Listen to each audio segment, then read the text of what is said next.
Hello, Warlords. Rodge here. Welcome to Saga Thursday, the show all about the skirmish miniatures game from Studio Tomahawk. I'm here once again. Monty, how are you, buddy? Excellent, Rodge. How about yourself? Pretty good. Pretty darn good over here. We've got a pretty good show planned here. We're going to catch up on comments from last time. They've been building up over a couple episodes here.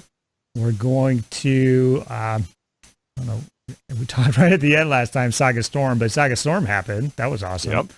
Yep. And so we're going to talk a little bit about our experience at the Storm, and then we're going to jump back into the Age of Invasions with a little bit more. So I guess, Monty, you heard the book has been delayed. There's a board shortage in Europe right now, and COVID just won't let it go. No, it will not. Won't let us happy. So last I heard, those were delayed until late October, but nobody wants to officially say when they will arrive. So fingers crossed that everybody will have the book in their hands soon. So we're going to jump into the old friends, new enemies portion of the book. You know, it's kind of underutilized or under talked about. So I think, you know, there's kind of 4 new factions there, sort of, that we can dig into. And so we're going to do that later in the episode here. So full show plan. Let's jump right in here. Monty, what do you say? I'm ready to jump. All right. I bet you're a pretty good jumper. Did you do track? Well, did you do track in high school, Monty? Yes, I did. You kind of look like you would have. Yeah, tall and thin, and I think all I had to really do was, when I was really green, I went over the hurdle leading with each leg, and they loved that. They're like, that's what you're doing. Okay. Awesome. Well, you learn a little fun fact about Monty here today, people. Enjoy. Should really stick to Saga, though. Okay, yeah. I'm teasing. We got a comment here from X-Tycho N. Yet another great show. Enjoy the campaign discussion. Congrats to the winners of the painting contest. Unfortunately, you couldn't critique all pieces on screen this time, but it said it makes great feedback and a good motivation boost. Understandable given the number of entries. So, yeah, I will say that was a shame as well. Monty and I like doing that. Monty, do you? I do. Looking at them one by one. So it's a lot of fun. Yeah, that was just unfortunate. We finished our campaign. We had to talk about it. We kind of have a hard time limit on these now. So, but on the next time we do the paint contest for sure, that'll be the main meat of that episode, and we'll dig in and kind of do it the way that we've done it before. So no worries there. And Thanks for the comment. All right, moving on. Coyote. Any word yet on the Adepticon 2022 Saga Tournament lineup? Monty, let's see that shirt. Are we allowed to? I think so. We're looking at the Adepticon skull there. If anyone, right. I was trying to bring the good Adepticon mojo. We've missed it 2 years, and I would be crushed, as everyone else would be, if it rolls into third. But I feel really good about this year. We have been planning. It appears to be, it is a go. The hotel has opened up. I have logged in, taken the basic steps to log in our events. And I want to be a little careful here because, you know, you and I, we're part of the supporting crew, but we are not the decider. Correct. Right?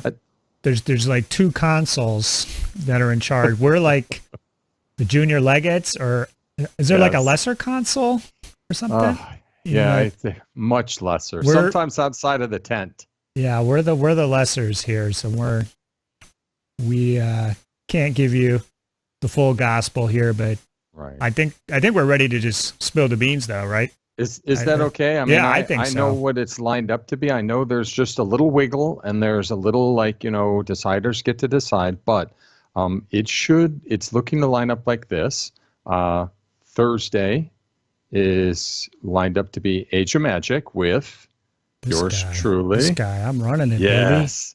Baby. Yes. And if I could just put a plug in, it's very easy. I don't know what you have planned for, this event, but I know you did a kind of narrative competitive event, and I just had the most fun. It was amazing. We could talk about that another time. So if you like a little competitive, a little fun, and a little narrative, boy, sign up for Rodge's Age of Magic Thursday.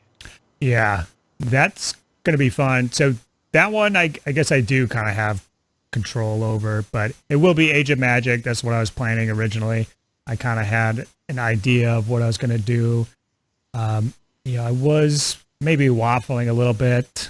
I could change. I could do whatever. Yeah, it didn't have to be Age of Magic, but we are going to talk about Saga Storm, which is Age of Magic, and that was a blast playing those 3 Magic games. Yes. So that just reinvigorated me to stick with Age of Magic for Thursday. Perfect. Although, are we going to have a problem, Monty, being in the historical hall? Are people going to come rough us up? Or playing with demons and wizards? Blasphemers. Blasphemers! They have wizards! Right. Get them out. Get them, boys. We'll take our chances, I think. Yeah, so that'll be a single 3-game Age of Magic event. Yep. And what about Friday? What's going on? Friday is the traditional Age of Vikings doubles or team event, and people love that. I mean, I think right now that may be the quickest filling up event that we've had based on parts. Cool. Yeah, it's like, whoa, people love it. You get to game with your buddy, and people have themed shirts and themed boards. They have everything. They go over the top, and it's a blast. So Saturday, we're going to take a little risk here, and I'm going to just throw this out here. We had a lot of debate. We used to do Age of Crusades on Saturdays, and as much as those fellows love their Age of Crusades, it was our smallest attending event year after year. And so with the new books, we've got Age of Hannibal, we got Age of Invasion coming down the pike. Right now it's lining up to be Age of Melee, which basically is throw the universe open. If you got your Age of Viking warband, that's all you got. Come on down Saturday, bring it. If you got your Age of Hannibal that you painted up and you're so excited about that, bring that. And so, yeah, Crusades, you still want to come out and run your, Crusader warband, bring them out. So you got to have the right attitude. Like, some grumpy people, I'll say grumpy. Yeah, I think that's appropriate. Don't want to mix ages. They're purist, but, it's hard to get. I mean, there's only so many days. We got to fit everyone in. And so this is our solution to try. 4-5 books in now, 4 days. Yep. The math no longer works, Monty. Exactly. So, yeah, that should be fun. I know you and I have been playing inter-age games, and I haven't run into any issues or concerns about that. It's just, not a bit. Just the thematic or visual aspect that some people might not like, but rules-wise, it works. And that'll be really fun. That'll definitely be a new challenge, I think, for a lot of people. What's going to rise to the top, Monty? I'm curious. I am very curious. I break my brain when I start trying to plot it out and do a hierarchy. I'm like, dude, calm down and pick something you've run a lot. That's what my game plan is right now, after trying to suss out what's the best. I think that is a good plan, because you're going to... Well, could just be the same old, but you might get some curveballs in there. So if you know your army and what it can do, hopefully you'll be able to navigate those issues better. So yeah, exactly. That's cool. That's exciting. There shouldn't be any reason that sucker doesn't fill up to the max. I think so. If you play, I think so. Saga, you can play. Did you say that there was no Age of Magic in there? Did you say that? Yeah. Okay. So it is strictly the historical. So no Age of Magic, just because you get into the issue of the magic, the sorcerer, 8 points versus 6. So it's the right now lining up to be all historical books. That makes sense. I just want to make sure. Yeah. Thank you. Thank you for that. Reiterated that if you hadn't. Yep. It was worth emphasis. Yeah. And what are we doing Sunday then, Monty? We're bringing it all back home where it started, and where we have the most traffic is Age of Vikings. It will be just out of that book. So if that's where you're more comfortable, don't worry. That's Sunday right there all day for you. All right, cool. Yeah, I think that's good. That's where it started. A little homage to that. That's you gotta satisfy the Vikings players, Monty. Or else You're gonna have problems here. Right. The Kansas City Vikings would have something to say about that. So, yeah, that's cool. It should be a good time. I foresee good vibes. A new Saga Hall. Yes. That should be good. It's in a separate venue. You know, it could be issues for some people, but if we were back at the original venue, it would have been tables in one of the big giant halls, and it definitely wouldn't have been the Adepticon vibe that we've come to love. So I think this change, having it at the separate hotel, will be cool. I'm sure it'll be nice, chill, and looking forward to the signups opening. I don't know, do you know when that is? So it's usually December, and I know like I personally have submitted like the summary that helps feed the machine that will like be the sign up place. So it's all slowly probably tracking. If I see anything different, I'll update, but it generally has been December-ish. They throw it open. There's something on the Renegade Facebook page, gives you a good heads up. If you're interested, if you could do this, you want to log in and register ASAP, because some of these are filling up very, very quickly. Cool. Awesome.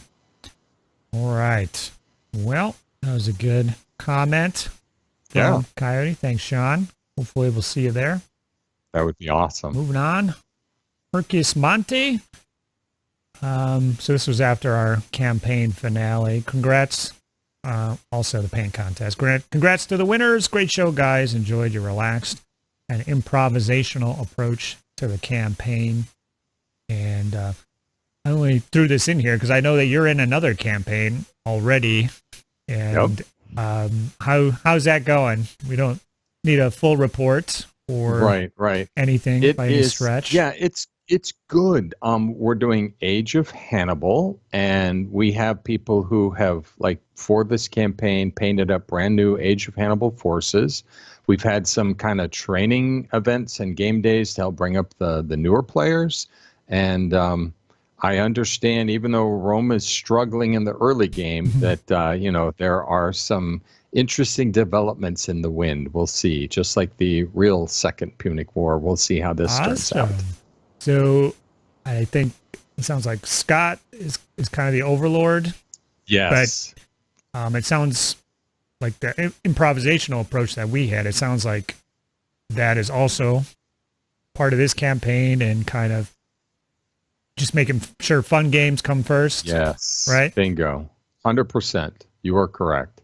Okay, cool. Fun first. Awesome. Well, how long is that going to go for, I guess?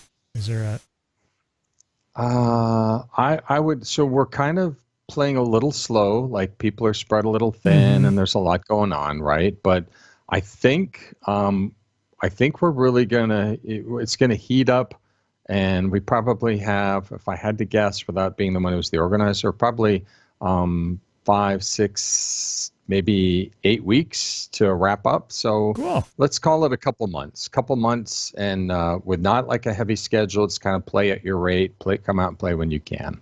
Okay, cool. Well, we'll definitely follow up at that time, probably spend a little time chatting about it, and then we'll give out Scott's email address so people can, when they want the specific emails and explanation for everything and all his documents, you can just email Scott directly. That's it. That sounds good to me. He'll appreciate that. All right. Next one from Furior. So I've noticed in the Age of Invasions trailer that apparently mercenaries will be able to use advanced Saga abilities, as Saxon's ability Ferocious suggests. Interesting. So I threw that one in there. That's not correct. to extrapolate that. So the mercenaries will follow the same old rules that they followed.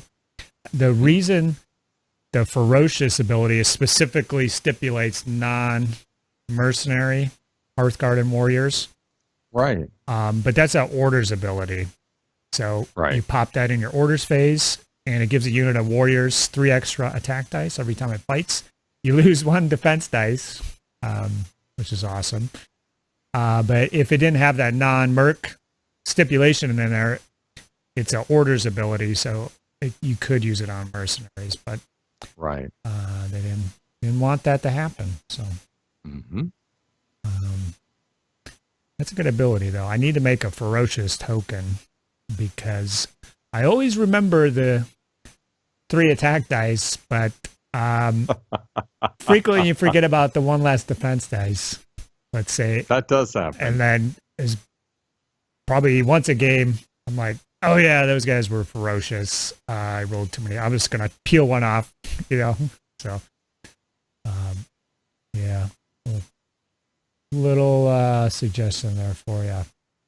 All right, we've got Michael Malinowski.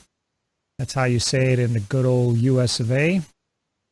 1 month ago, he's commenting on our Huns board. Has there ever been a juicier ability for levies?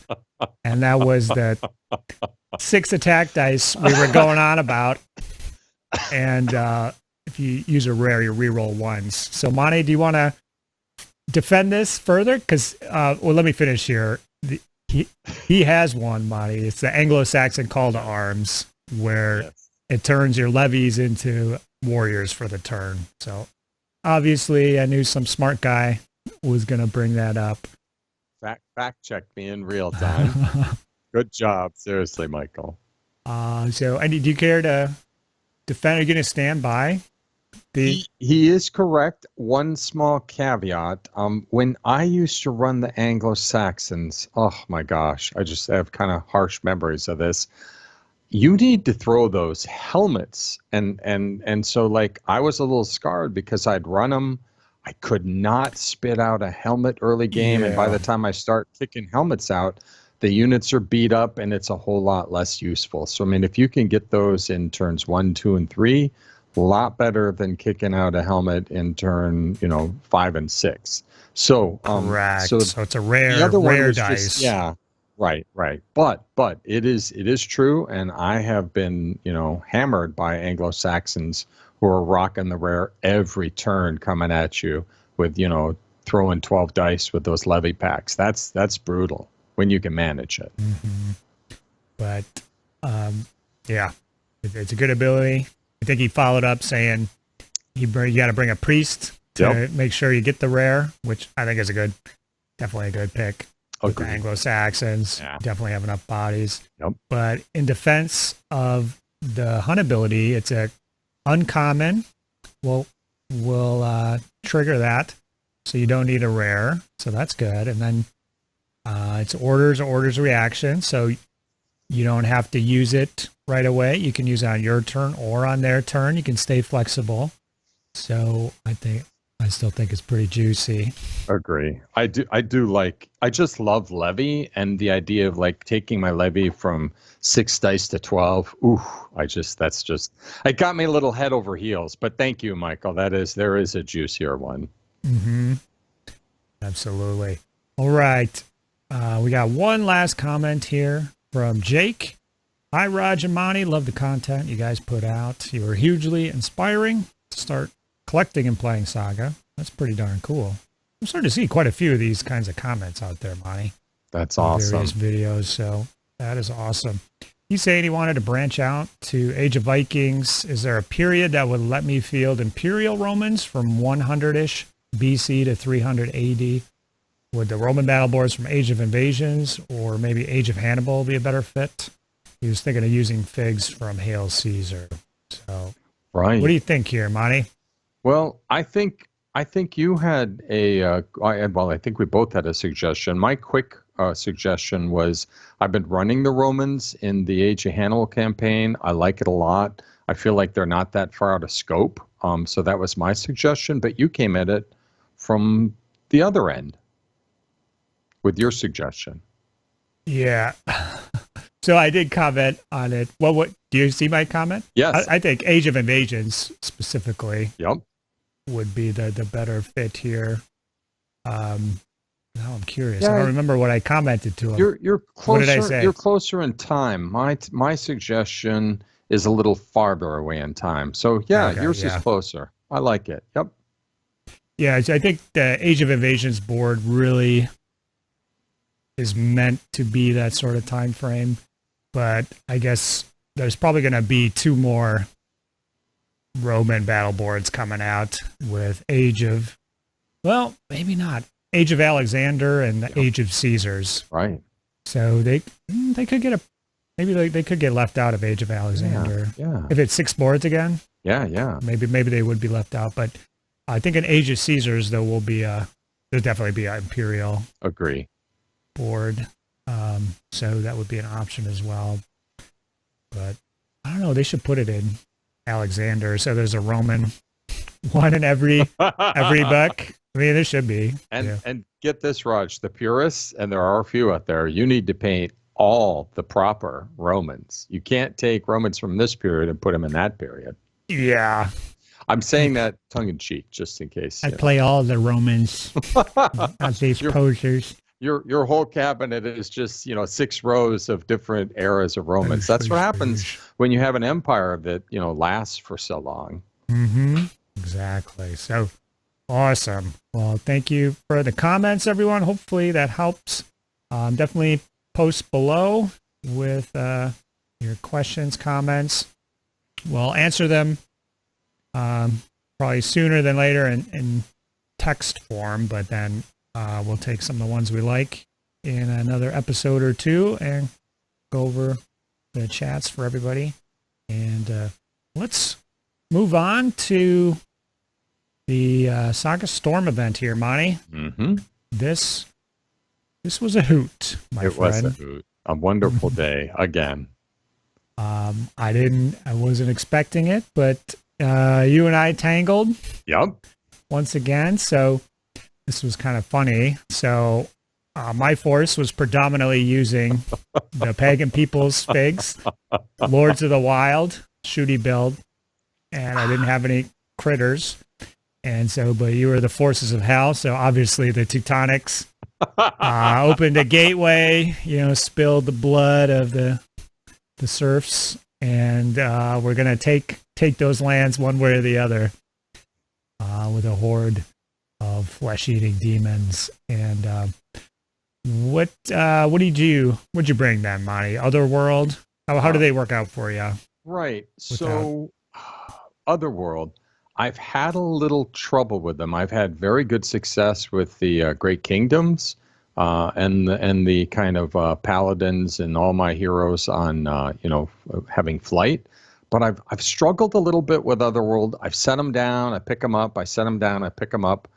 So you saw an evolved version, and when we were done, you gave me some very good, frank feedback for kind of tweaking them just a little bit, because I feel like, well, the board has a couple traps and it leans you in a couple ways and limits you in some ways. Has some really good stuff, but it takes a little while to suss it out. So that's what you saw was me still trying to juice that one, still trying to get that trying to juice high it up. Performance. All right. Well, I'm going to talk a little bit about what I did. Yeah. So I talked big about making people cry. And you did.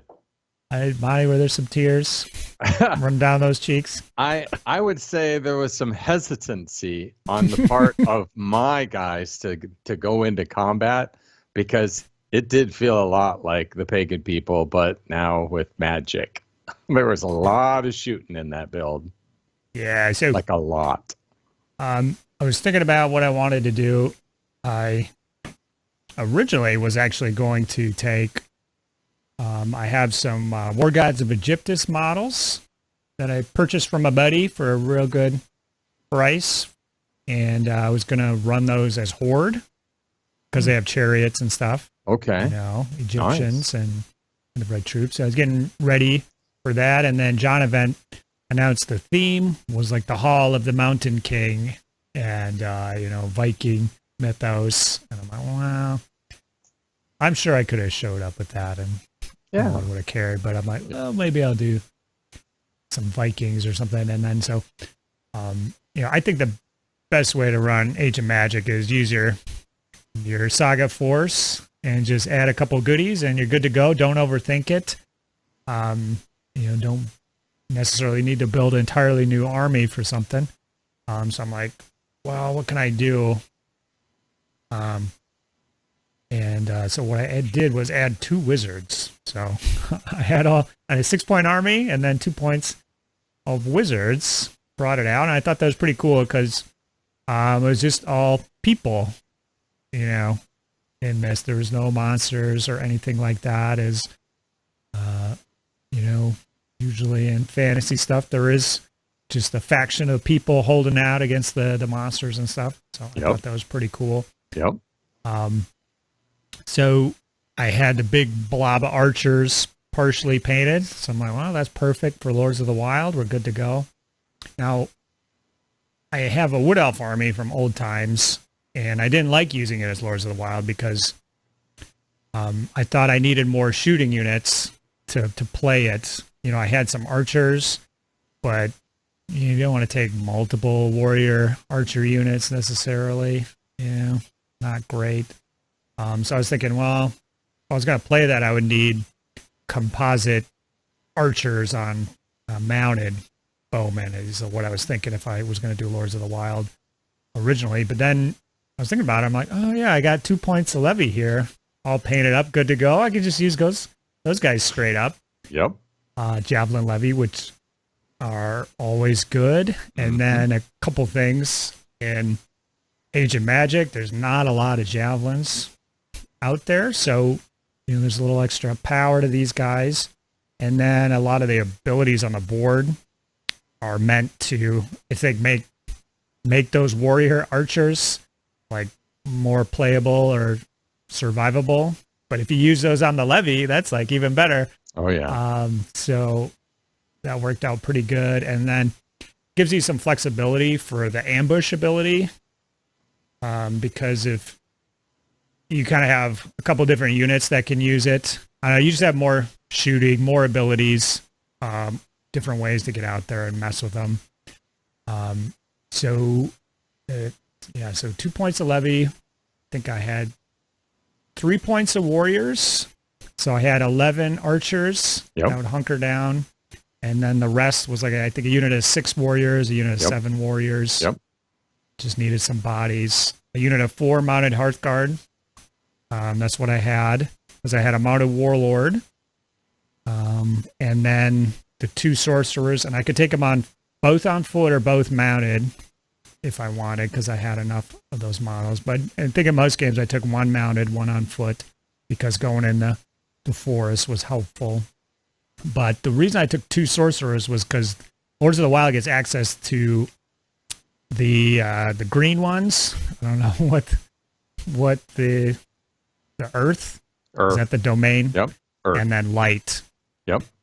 And between those, there's game winning spells in there. There's I would say 4 game winning spells in there. So you've got the Moneymaker, the Verdant Awakening. That's where you put down a terrain piece every turn. Yes. Yeah, that was just wicked, because the lowest level it just goes off, and I can pull Saga abilities, ambush out of there, moving my levies, moving my wizard, inch up the board, mess you up with like no risk. So that's awesome.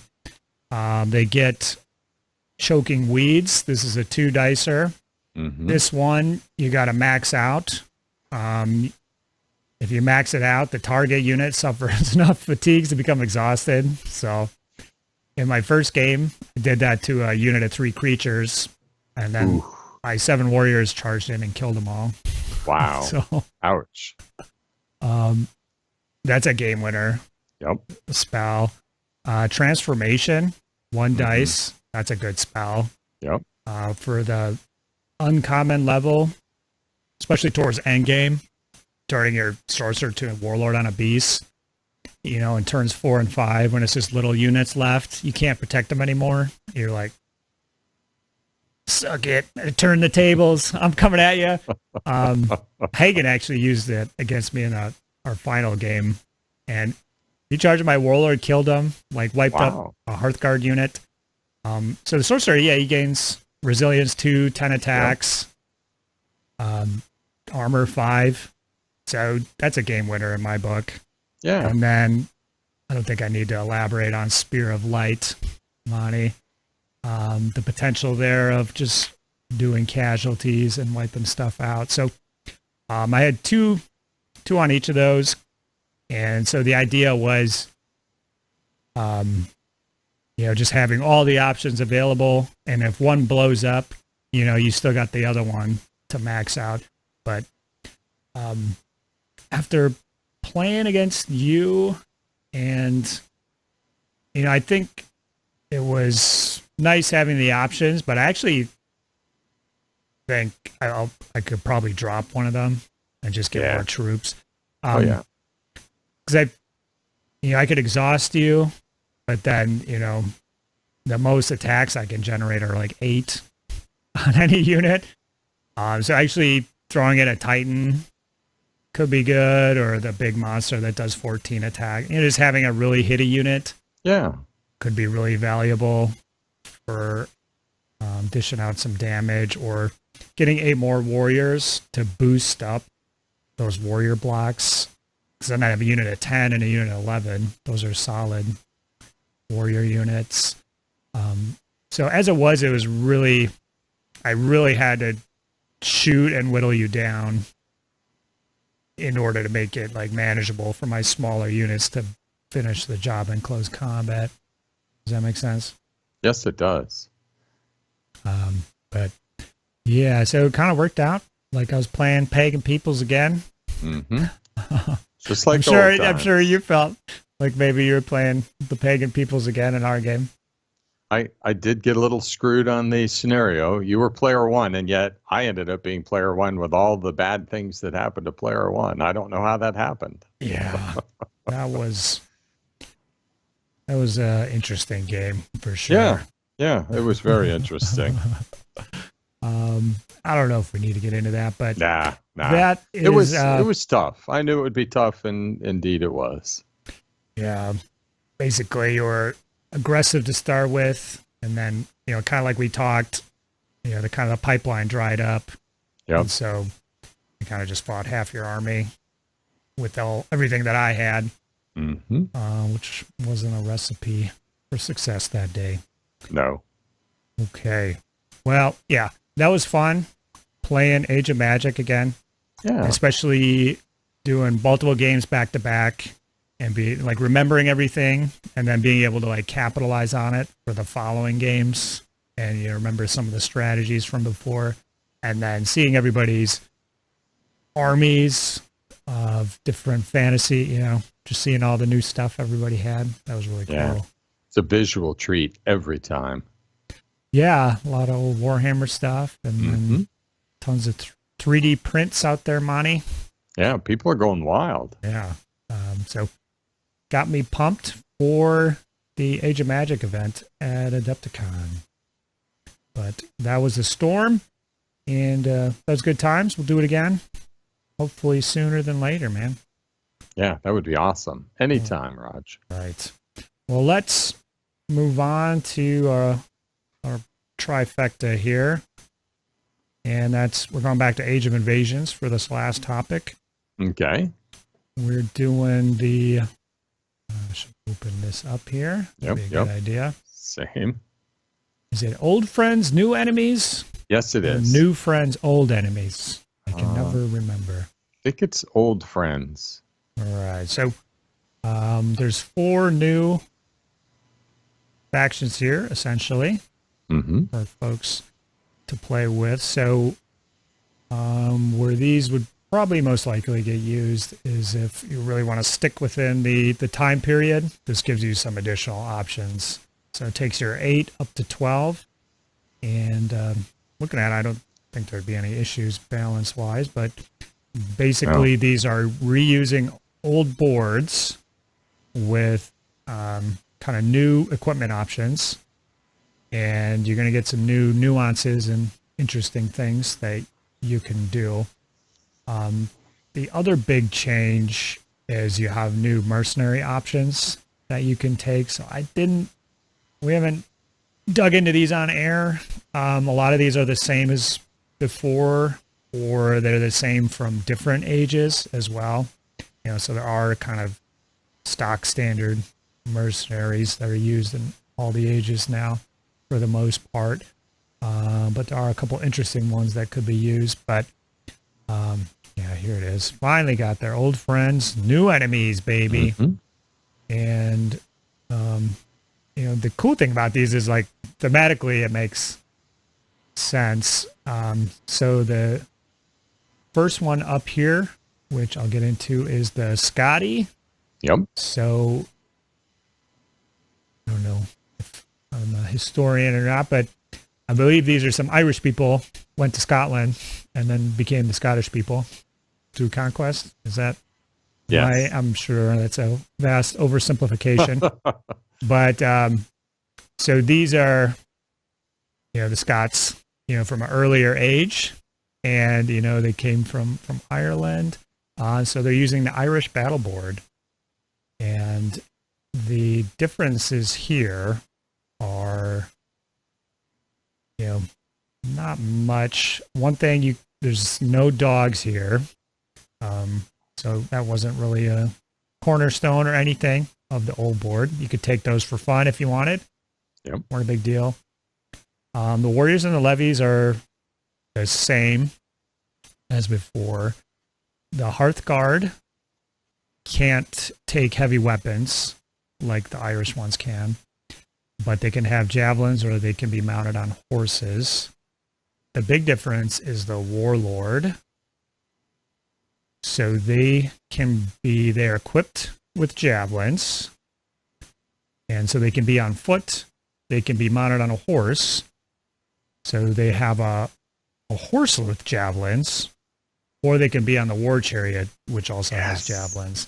So the other thing is the curade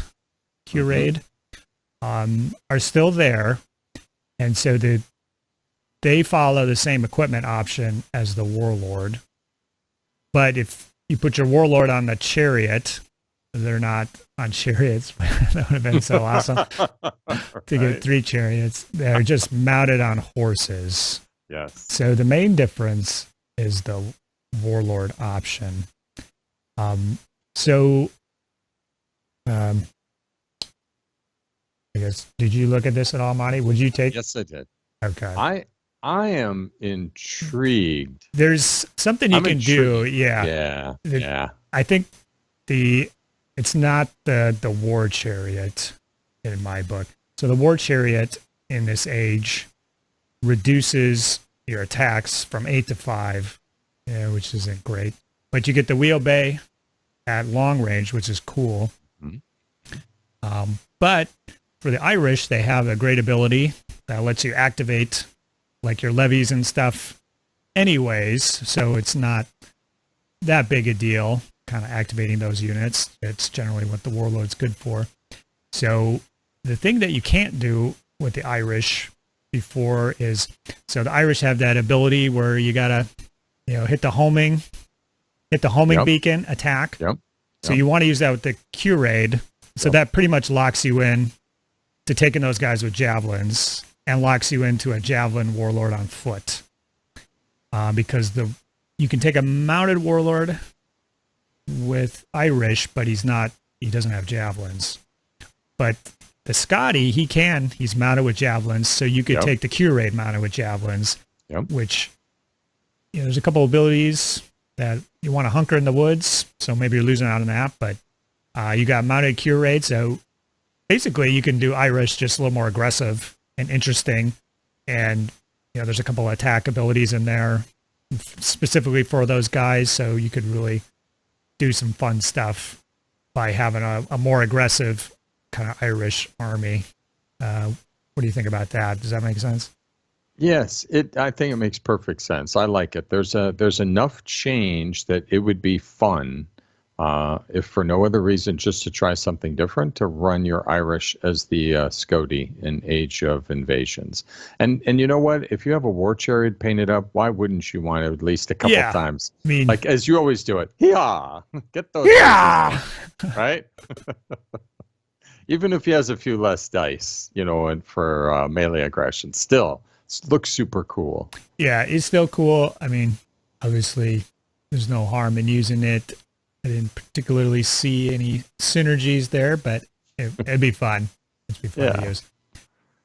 So that is the Scotty, the Scodies. I wouldn't say it's better or worse than the Irish using the different equipment. So, why don't we jump down to you? I gave you some homework here. Right. Simri or Kimri. I'm there. Please, the people actually know to pronounce this. Forgive me. This is stuff that is not taught in U.S. history. Imagine that. So the let's say Simri used the Welsh board, and to your point, as you just said, you kind of summed it up. So I'm going to lead with the ending that you said. Not better, not worse. This will be worse, but that's okay. You can only take foot only. You can't do mounted. Your warlord and Hearthguard have no equipment options. Your warrior can have javelins, and your levy can have bows, slings, or javelins.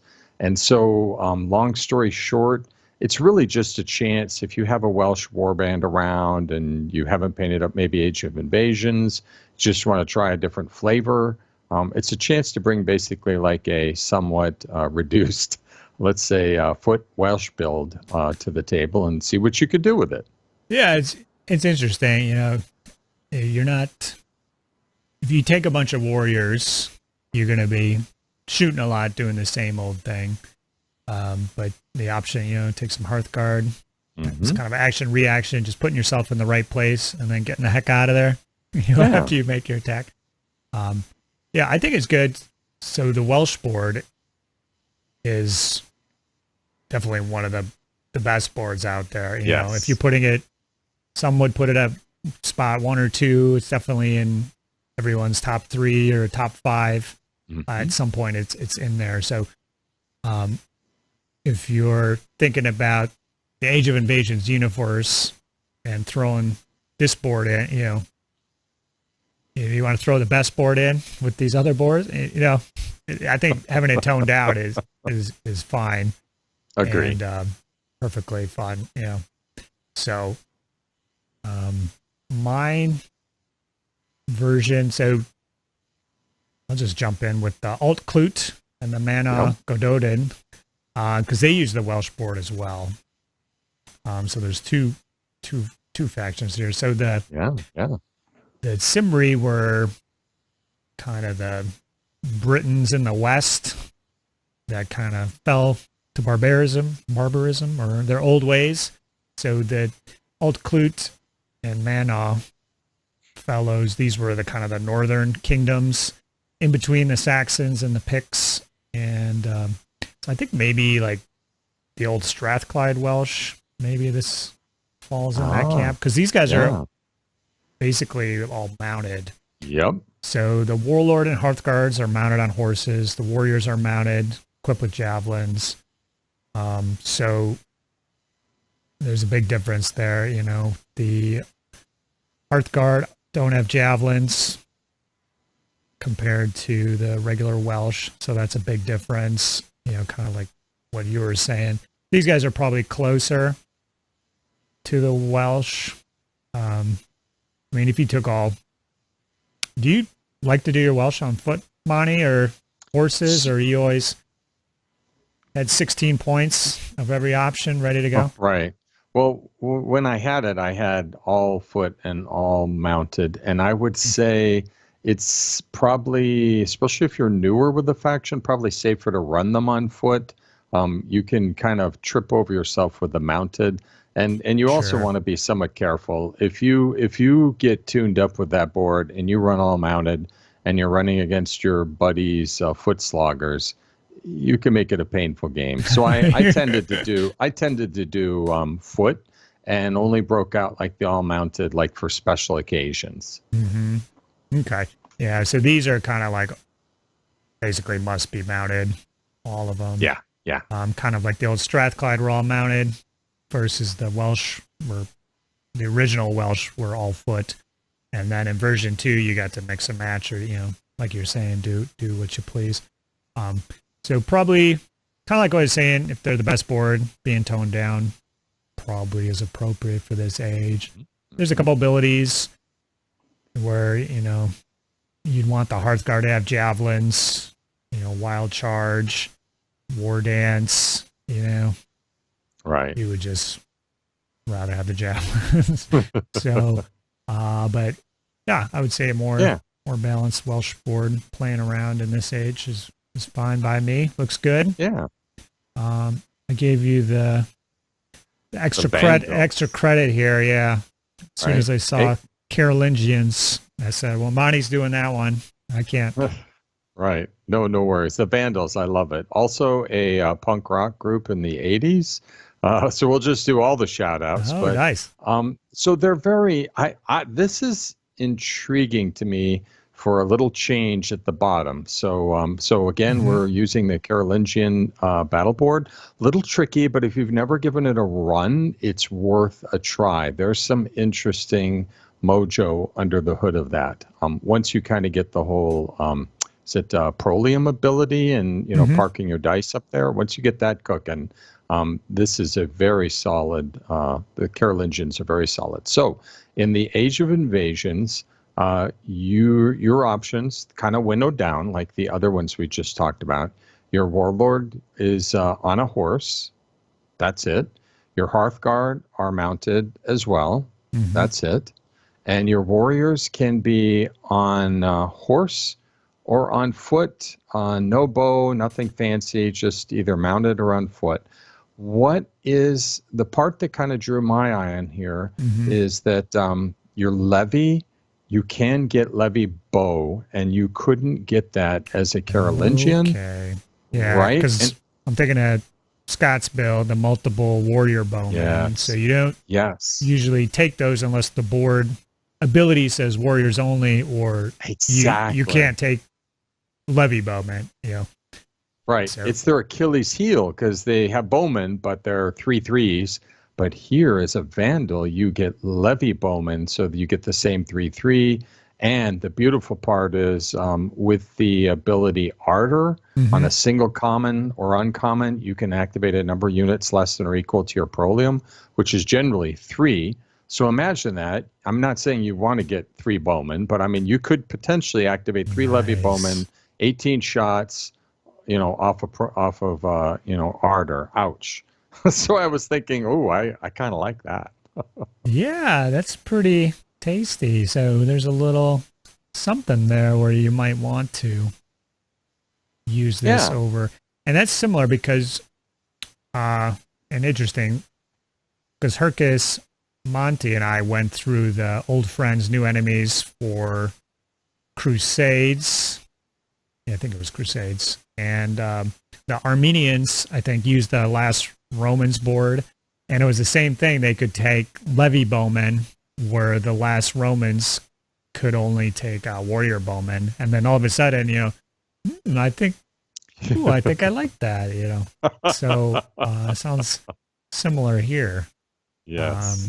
And so potentially a little something for these guys to work with. So that's cool. Probably I'm thinking about the Age of Invasions, the factions and lineups. I think they'd work fine mixed in there. Yes. And absolutely. Okay, cool.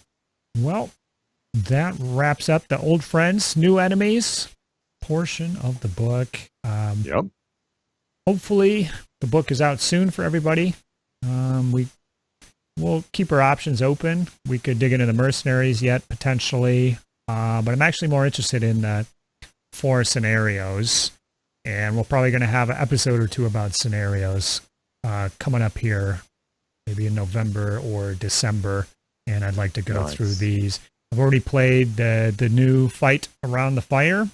Same. And it's fun. Same as always. Yes.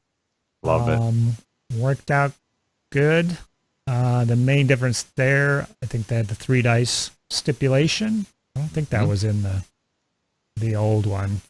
That's a first edition scenario, essentially. Yeah. I'm trying to think when we snuck it in. And for sure, the second piece, well, two quick things, if it's okay. Or are we, okay, just real fast. Yeah, we're already talking about it. The 3 dice limit is also on player 2.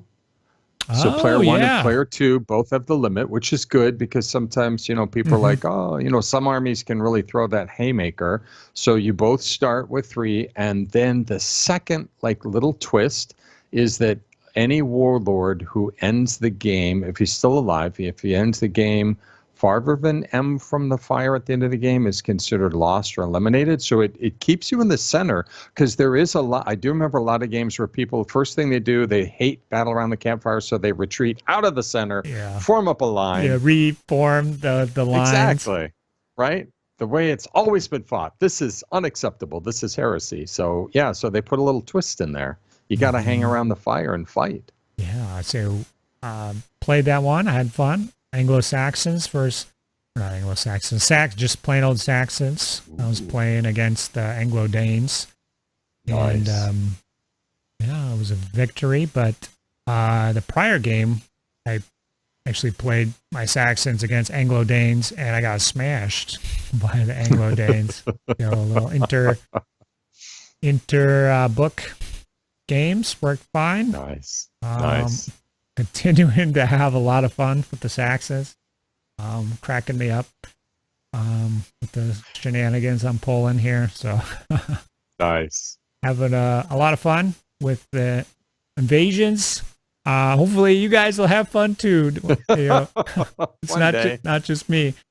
The only one playing over here. So looking forward to that and everybody getting their books. If you have any questions or comments about what we've talked about, post below. Otherwise, good chatting with you again, buddy. I think we'll call it here. Oh yeah, it's been a good one. Excellent. Another good one. Talk to you later. See everybody. Bye-bye. Saga.